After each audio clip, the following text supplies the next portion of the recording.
नमस्कार और बहुत बहुत स्वागत है आपका CNBC आवाज़ पर। आप देख रहे हैं कंज्यूमर अड्डा और बड़े काम की खबर आपके लिए, बोर्ड के एग्ज़ाम और अब डबल चांस, यानी कि अब आपको बोर्ड के एग्ज़ाम के लिए 2 मौके मिलेंगे।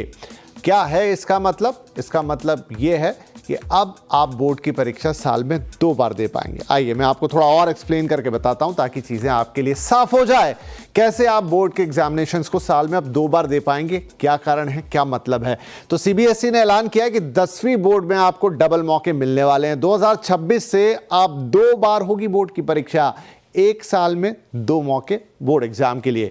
एक बार मेन एग्जाम होगी और दूसरी बार इम्प्रूवमेंट एग्जाम होगी। अब मेन एग्जाम और इम्प्रूवमेंट एग्जाम कैसे अलग होंगी वो आगे चलते हुए हम देखते हैं। तो पहले तो आपने मेन परीक्षा दे दी और उसके बाद फरवरी में पहली बार जो एग्जाम होगी वो आपकी मेन एग्जाम कहलाएगी, जो कि यूजुअल टाइम है। इसके बाद मई में इम्प्रूवमेंट एग्जाम होगी, जहां आपको एक बार फिर से परीक्षा देने का मौका मिलेगा। दोनों एग्जाम फुल सिलेबस पे होंगे। बच्चे ये ध्यान दें, दोनों एग्जाम्स के लिए आपको पूरी पढ़ाई करनी होगी। 2 मौके मिल रहे हैं, लेकिन इसका मतलब ये नहीं है कि सिर्फ कुछ चीज़ें आएंगी। इंटरनल असेसमेंट सिर्फ एक बार होगा, आपके प्रैक्टिकल्स और जो दूसरी चीज़ें होती हैं वो सिर्फ एक ही बार होंगी, वो बार बार नहीं होंगी। वहाँ 2 मौके नहीं होंगे। पहला रिजल्ट अप्रैल में आ जाएगा और दूसरा मई में ही एग्जाम को कंडक्ट करके तुरंत रिजल्ट दे दिया जाएगा, ताकि आगे जो एकेडमिक ईयर है आपका वो खराब ना हो या लेट ना हो। 11वीं के एडमिशन में देरी नहीं होगी, इस बात का ख्याल रखा जाएगा, क्योंकि ये एक बड़ी चिंता थी। 11वीं में प्रोविजनल एडमिशन आपको मिल जाएगा। अगर रिजल्ट में कुछ आगे पीछे देरी भी हुई, उसकी चिंता आपको करने की जरूरत नहीं है। मेरिट सर्टिफिकेट दूसरे एग्जाम के बाद ही क्रिएट होगा, क्योंकि ये एग्जाम का पर्पज ही है 2 बार लेने का, कि आपको इंप्रूवमेंट का मौका मिले और दूसरे एग्जाम में अगर आप अच्छा परफॉर्म कर गए तो आप मेरिट में ऊपर। पहला एग्जाम सबके लिए कंपलसरी है। ये ध्यान देने वाली बात है कि ऐसा नहीं है कि आपको दोनों में से कोई एक एग्जाम देनी है। आपको फर्स्ट या मेन एग्जाम जो फरवरी में होगी वो देना जरूरी है हर छात्र को। पहले एग्जाम में सभी विषय भी आपको देने होंगे। ठीक है, यहां थोड़ा क्लाइमेक्स है, थोड़ा ट्विस्ट है। पिछले साल के असफल छात्र, हाँ डेफिनेटली यहां पर उन बच्चों को जो लास्ट ईयर नहीं कर पाए किसी कारण से, उनको भी मौका मिलेगा, but that is a different thing. पूरा सिलेबस और सेकंड में आपको कुछ पर्टिकुलर सब्जेक्ट मेन एग्जाम में पास हो चुके छात्रों के लिए ये होगा। ठीक है, ये ध्यान रखिए आप इस बात को कि आपको मेन एग्जाम भी पास करनी है। इंप्रूवमेंट के लिए आप दूसरी एग्जाम देंगे। कंपार्टमेंट कैटेगरी के छात्रों के लिए भी ये एग्जाम होगी, लेकिन वो एक अलग एग्जाम है जो रूटीन में भी होती है, जहां इसे आप सप्लीमेंट्री कहते हैं। 4 मुख्य विषयों में से 3 में परीक्षा। अब ये ध्यान देने वाली बात है, पहला एग्जाम मेन एग्जाम, सारे सब्जेक्ट फुल सिलेबस, दूसरे में भी फुल सिलेबस, लेकिन यहां पर आपके जो 4 मेन सब्जेक्ट हैं उसमें से 3 में परीक्षा देनी होगी। देखिए यही सप्लीमेंट्री एग्जाम, रुकिएगा इसको, यही सप्लीमेंट्री एग्जाम्स में और इसमें अंतर है। कहीं आप फेल हो गए, आपको सप्लीमेंट्री उसी विषय में आती है, लेकिन यहां आपके लिए इंप्रूवमेंट का मौका है। तो 4 सब्जेक्ट में से 3 में आपको वो इंप्रूवमेंट लेना होगा। ऐसा नहीं कि मैं सिर्फ मैथ्स का पेपर है तो उसमें इंप्रूवमेंट कर लूं, मेरे साइंस में कम आए थे तो उसको नहीं, ऐसा नहीं है। तो उन 4 में से 3 लेने होंगे। वो 4 क्या है? मैथ्स है, साइंस है, सोशल साइंसेज और लैंग्वेजेस है।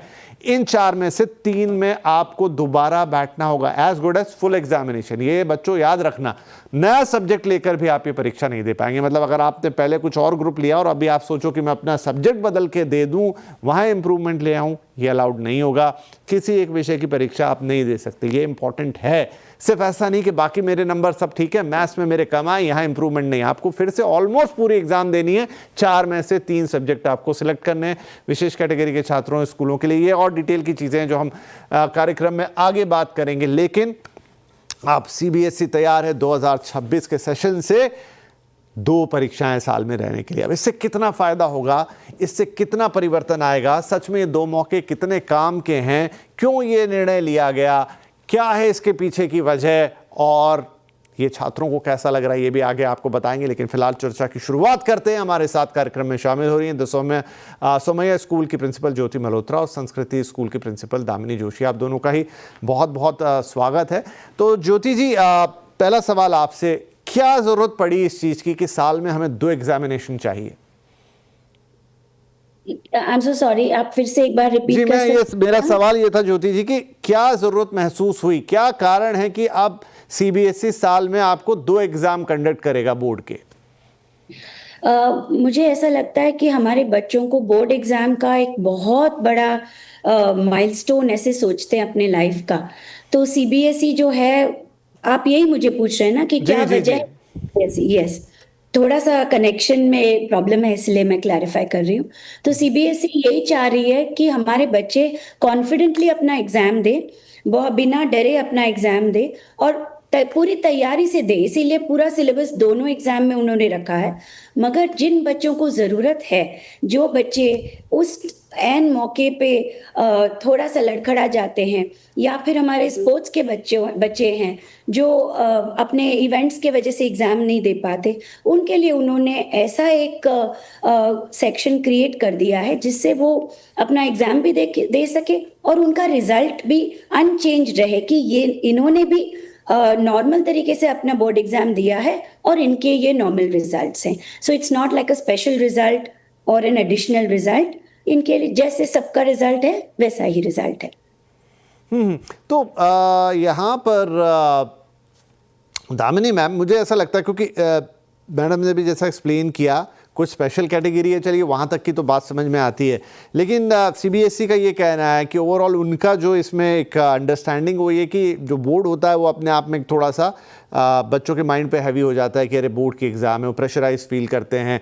लेकिन क्या 2 एग्ज़ाम रख देने से और ज़्यादा प्रेशर बढ़ेगा नहीं, या फिर मैं कहूं कि बच्चा जो एक स्पिरिट के साथ जिस एक एग्जाम की तैयारी करता है वो 2 में टूट जाएगा तो शायद वो थोड़ा सा पहले ही ढीला हो जाए या पहले ही उसके दिमाग में आ जाए कि चलिए दूसरा मौका तो मेरे पास है। मतलब ये दुधारू तलवार जैसा मुझे महसूस होता है। इस पे आपकी क्या राय है? हाँ, विपिन जी, मेरा ये पर्सनल ओपिनियन इसमें ये है कि डेफिनेटली आपका कहना सही है कि कुछ बच्चों को के साथ ये हो सकता है कि दे टेक इट लाइटली, मतलब जो पहला अटेम्प्ट है वो उसको लाइटली लें। लेकिन सीबीएसई जब भी कोई नीति बनाता है तो वो सारे बच्चों को नज़र में रखते हुए कोई नीति बनाता है। तो डेफिनेटली ये होगा कि कुछ बच्चों पे तो इसका शायद गलत असर भी पड़े, लेकिन mostly it is in the benefit of all the children. And मुझे जरूर लगता है कि बच्चों को इससे जरूर फायदा ही होगा क्योंकि अभी कैसा होता है कि बोर्ड एग्जाम को बहुत प्रेशराइज्ड वे में बच्चे लेते हैं, तो उनको एटलीस्ट ये रहेगा कि किसी कारणवश अगर वो अच्छा नहीं कर पाए हैं पहले उसमें, तो वो दूसरा उनको चांस मिलेगा जिसमें वो अच्छा कर पाएंगे।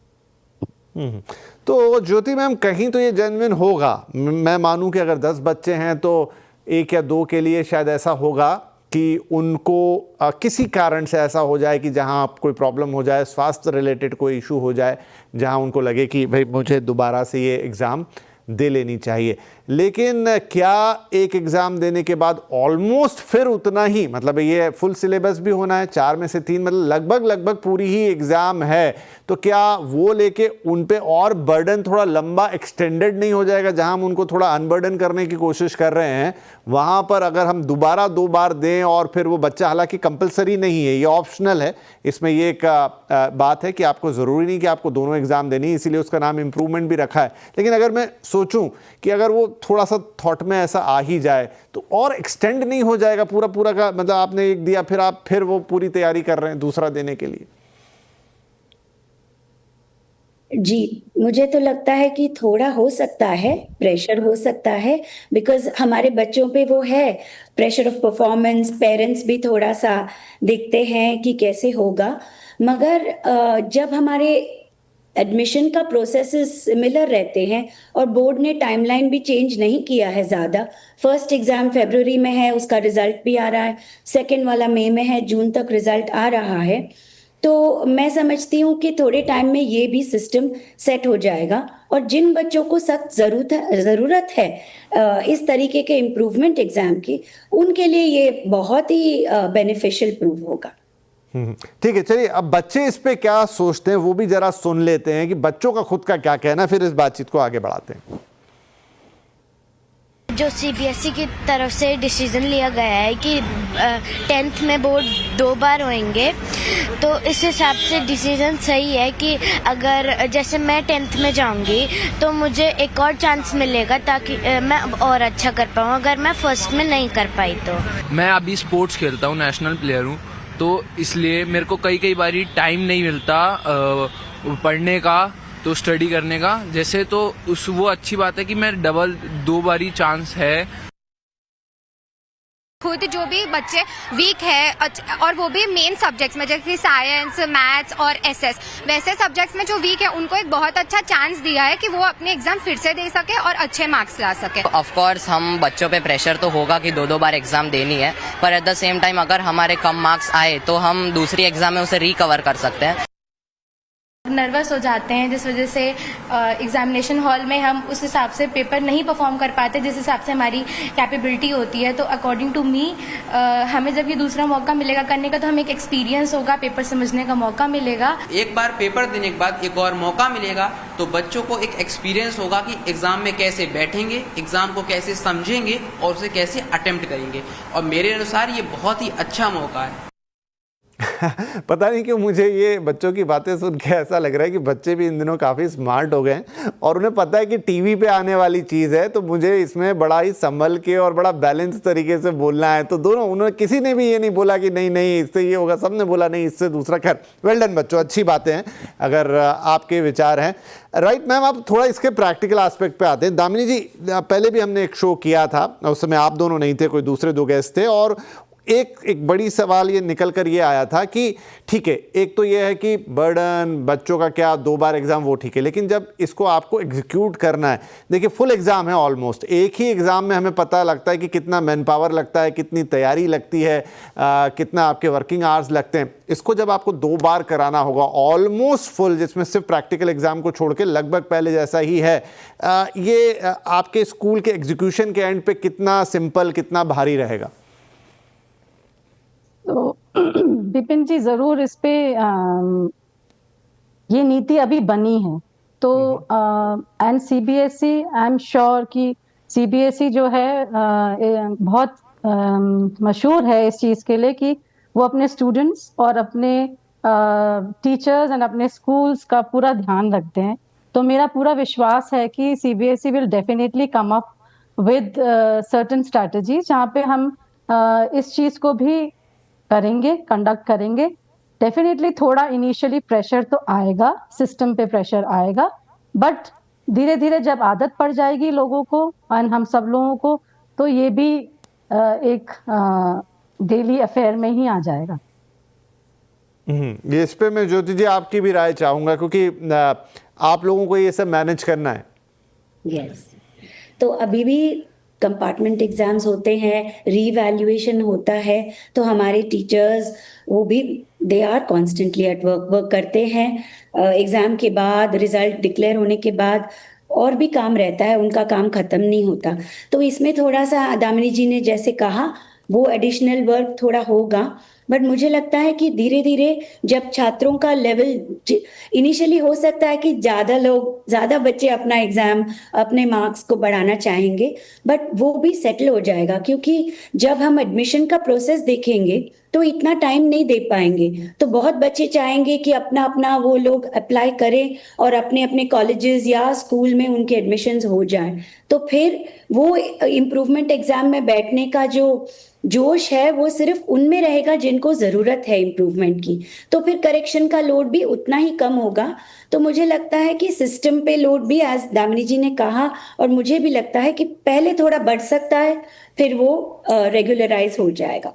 नहीं, इसमें एक पॉइंट मैं भी सोच रहा था ये दामिनी मैम की, ऐसा होता कि मान लीजिए एक ही सब्जेक्ट के लिए बोलते कि चलो मुझे लग रहा है कि मेरे बाकी तो पेपर ठीक गए, मैथ्स का नहीं अच्छा गया तो मैथ्स में कर लूँ, या फिर साइंस का अच्छा नहीं गया तो चलिए साइंस का एक पेपर दे के वहाँ पे नंबर बढ़ा लूँ। लेकिन यहाँ ऑलमोस्ट 3 सब्जेक्ट आपको देने ही देने, तो शायद बहुत सारे बच्चे जिनको लगेगा कि नहीं मेरे ठीक ठाक मार्क्स आ गए, अब मैं पूरे इस प्रोसेस से दोबारा ना गुजरूँ, तो हो सकता है कि कम लोग भी इसके लिए ऑप्ट करें। हाँ जी, तो वही जैसे ज्योति मैम ने भी बोला कि अभी भी इम्प्रूवमेंट एग्जाम एंड रीवैल का एग्जाम होता ही है जो हम कंडक्ट करते हैं, CBSE conducts it for the students.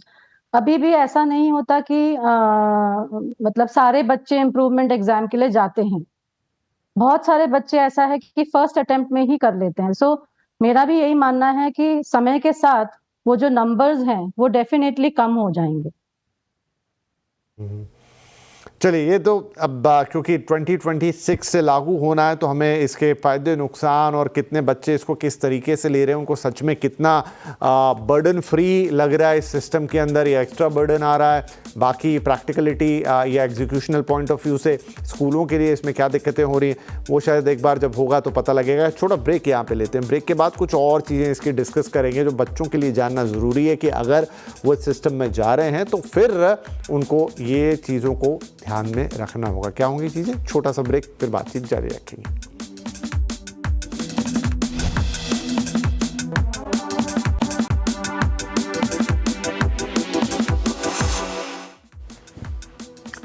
Welcome back. Board exam अब डबल चांस। बात हो रही है कि सीबीएसई ने अब ऐलान कर दिया इस बात का कि 2026 के सत्र से आप 10वीं बोर्ड में 2 एग्ज़ाम दे पाएंगे। बच्चे जो हैं वो 2 अटेम्प्ट ले पाएंगे, पहला मेन एग्ज़ाम और दूसरा इम्प्रूवमेंट एग्ज़ाम, जहां पर वो 4 में से किन्हीं 3 विषयों पर अब फिर से दोबारा पेपर देके अपने आप को बेहतर मतलब अच्छे नंबर लाने की कोशिश कर सकते हैं। उसके बाद ही मेरिट लिस्ट तैयार होगी और इस बीच कोशिश ये भी होगी कि आपका जो 11वीं का एडमिशन है वो डिले ना हो। पहला एग्ज़ाम फेब में होगा और दूसरा जो एग्जामिनेशन है वो मई में लिया जाएगा और रिजल्ट भी मई में आ जाएगा। अब हम बात कर रहे थे कि इसके क्या प्लस और माइनस। एक सवाल है ज्योति मैम जो मेरे मन में आता, वो ये कि हम ये पूरा सिस्टम इसलिए डिज़ाइन कर रहे हैं ताकि बच्चों पर थोड़ा लोड कम हो या बच्चे थोड़े से सिवाय वो किताबों में उलझ कर ना रह के प्रैक्टिकली चीज़ों को पढ़े, देखें, समझें। लेकिन अभी भी अगर हम होलिस्टिकली देखें तो फिर ये 10th 12th करने के बाद आपको अगर कुछ भी अलग करना है, कोई प्रोफेशनल कोर्स लेना है, उसके लिए सबके लिए अलग अलग एंट्रेंस एग्ज़ाम है देने, जो अभी बिल्कुल भी अलाइन नहीं है आपकी 9th 10th 11th 12th से। वो प्रिपरेशन बिल्कुल डिफरेंट है, इसकी पढ़ाई बिल्कुल डिफरेंट है। तो अगर हम यहाँ पर ये प्रयास कर रहे हैं तो ऐसा नहीं लगता कि वहाँ पर भी एक अलाइनमेंट लाना चाहिए? फिर यहीं पे आप जैसा स्कोर कर रहे हैं, यहीं पे आप जो चीज़ें पढ़ रहे हैं, उन्हीं के आधार पे वो एंट्रेंस होने चाहिए, ना कि फिर उसके लिए एक अलग तरीके की पढ़ाई हो। जी, थोड़ा आप जो बोल रहे हैं सही है, मगर सीबीएसई का जो सिलेबस है वो काफ़ी अलाइंड है एंट्रेंस एग्जाम्स के लिए, ऐसे मैंने देखा है। थोड़ा शायद हो सकता है लेवल हाई हो और बच्चों का जो तैयारी होता है साल ब साल बढ़ता ही जा रहा है, तो हमारा जो स्टैंडर्ड है वो भी बढ़ता चला जा रहा है। जैसे बहुत साल पहले देखें तो 80% मार्क्स बहुत अच्छे होते थे, अभी 90% के जैसे हो गया है। उसी तरीके से वो कट ऑफ परसेंटेज की वजह से दिस चेंज हैज अकर्ड। थोड़ा अलाइनमेंट होगा, बट हमारे जो नंबर्स भी हैं उनके वजह से भी इसमें बहुत ज़्यादा चेंज तुरंत लाना मुझे लगता है मुश्किल है। नहीं तो इंटरव्यू प्रोसेस वगैरह बहुत अलग से प्रोसेसेस हो सकते हैं जिसमें से कॉलेज एडमिशन्स दिए जा सकते हैं। बट अभी जो है नंबर ऑफ कॉलेजेस भी बड़े हैं और बच्चों को अपॉर्चुनिटीज़ भी ज़्यादा हैं, क्वालिटी ऑफ कॉलेजेस भी बढ़ रहा है यूनिवर्सिटीज़ के हिसाब से, तो मुझे लगता है ये भी अलाइन हो जाएगा। और जो बच्चे आई जस्ट ऐड, जो बच्चे अभी बोर्ड एग्जाम का जो स्ट्रेस उनके ऊपर थोड़ा कम हुआ है, तो ये जो खुशी से प्रिपेयर कर पाएंगे, रिलैक्स तरीके से कर पाएंगे, तो उनको वो एक्स्ट्रा टाइम वो भी मिलेगा कि अगर मुझे इसके लिए तैयारी करनी है, एटलीस्ट इनिशियली जब तक सारी चेंजेस ना आ जाए, तो ये एक बेनिफिट ही होगा उनके लिए, ऐसे में समझ। दामिनी मैम, इस पे आपके विचार? और मतलब थोड़ी अफसोसजनक बात है लेकिन है तो हार्ड ट्रूथ ही कि खास तौर पे जो साइंस स्ट्रीम्स होती हैं उसमें हम देखते हैं कि बच्चे स्कूल तो आते नहीं है, वो कोचिंग क्लासेस और वो सारी बातें हमें पता है।